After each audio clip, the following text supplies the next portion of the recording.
രാഹുൽ ഗാന്ധി മൂന്നാമതും വാർത്താ സമ്മേളനത്തിന് ഒരുങ്ങുന്നു എന്ന റിപ്പോർട്ടുകളാണ് പുറത്തുവരുന്നത്.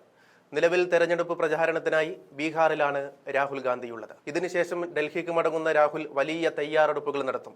ഇക്കുറി ലക്ഷ്യം വയ്ക്കുന്നത് പ്രധാനമന്ത്രി നരേന്ദ്രമോദിയെയും വാരണാസിയെയുമാണ്. വാരണാസിയിൽ ഇക്കുറി ഉയർത്ത് ജയിച്ച മോദിയുടെ നേട്ടം BJP പോലും അംഗീകരിക്കുന്നില്ല.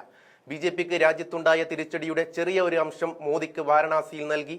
നേരത്തെ വോട്ട് കൂട്ടിച്ചേർത്തതിന് പുറമെ വെട്ടിമാറ്റിയ മണ്ഡലങ്ങളിലെ കാര്യങ്ങളും വിശദീകരിച്ച രാഹുൽ ഗാന്ധി ഒരു ഹൈഡ്രജൻ ബോംബ് വരാനൊരുക്കുന്നതിനെ കുറിച്ച് ആവർത്തിച്ചിരുന്നു.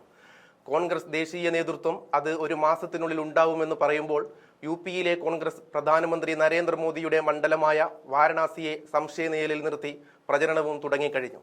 കാരണം കനത്ത പോരാട്ടത്തിനൊടുവിലാണ് മോദി വാരണാസിയിൽ 2024 കടന്നുകൂടിയത്. വെറും 1.5 ലക്ഷം വോട്ടിന്റെ ഭൂരിപക്ഷമാണ് പ്രധാനമന്ത്രി മോദിക്ക് കിട്ടിയത്. ആബ്കി ബോർ ചാർ സൗ ബാർ പറഞ്ഞ് മുന്നിൽ നിന്ന് നയിച്ച തിരഞ്ഞെടുപ്പിലായിരുന്നു വാരണാസിയിൽ വോട്ട് ചോർച്ച നടന്നത്. വെറും 1.5 ലക്ഷം എന്ന് പറയേണ്ടി വരുന്നത് അതിനു മുമ്പുള്ള തിരഞ്ഞെടുപ്പിൽ 4.25 ലക്ഷത്തിന്റെ ഭൂരിപക്ഷമായിരുന്നു വാരണാസിയിൽ മോദിക്കുണ്ടായിരുന്നത് എന്നതുകൊണ്ട് തന്നെയാണ്. 2014 ഇത് 3.25 ലക്ഷമായിരുന്നു. വാരണാസിയിൽ 2024 തെരഞ്ഞെടുപ്പിൽ വോട്ടെണ്ണലിൽ പോലും ക്രമക്കേട് നടന്നുവെന്ന ആക്ഷേപം നേരത്തെ ഉയർന്നതാണ്.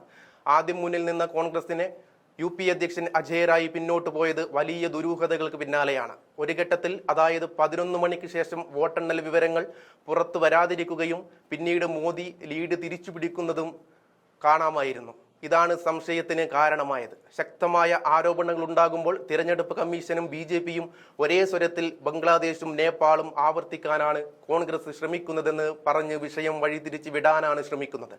രാഹുൽ ഗാന്ധി ബ്രിട്ടീഷ് മാധ്യമത്തിന് അഭിമുഖം നൽകിയതാണ് BJPക്ക് വലിയ പ്രശ്നം. രാഹുൽ ഗാന്ധി രാജ്യത്തെ ഭരണഘടനാ സ്ഥാപനങ്ങളെ ആക്ഷേപിക്കുന്നുവെന്നാണ് ഭരണപക്ഷം പറയുന്നത്. വിദേശ പ്രസിദ്ധീകരണങ്ങൾക്ക് മുന്നിൽ ഇന്ത്യയുടെ ശക്തമായ തിരഞ്ഞെടുപ്പ് സംവിധാനത്തിന് മോശം ചിത്രം വരച്ച് കാട്ടുകയാണ് കോൺഗ്രസ് നേതാവ് ചെയ്തതെന്നാണ് ആക്ഷേപം.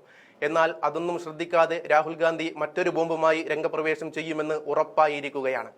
അരമണിക്കൂർ നേരം വാരണാസിയിലെ EVMകളിൽ കൃത്രിമം നടന്നുവെന്നും പിന്നാലെയാണ് മോദി ജയിച്ചതെന്നും ആവർത്തിക്കുന്ന രാഹുൽ ഗാന്ധി തെളിവുകൾ സഹിതമാണ് ഇക്കുറി വരുന്നത്. മോദിക്ക് തീരാ തലവേദന സമ്മാനിക്കുന്ന രാഹുലിന്റെ വാക്കുകൾക്കായി കാത്തിരിക്കുകയാണ് രാജ്യം.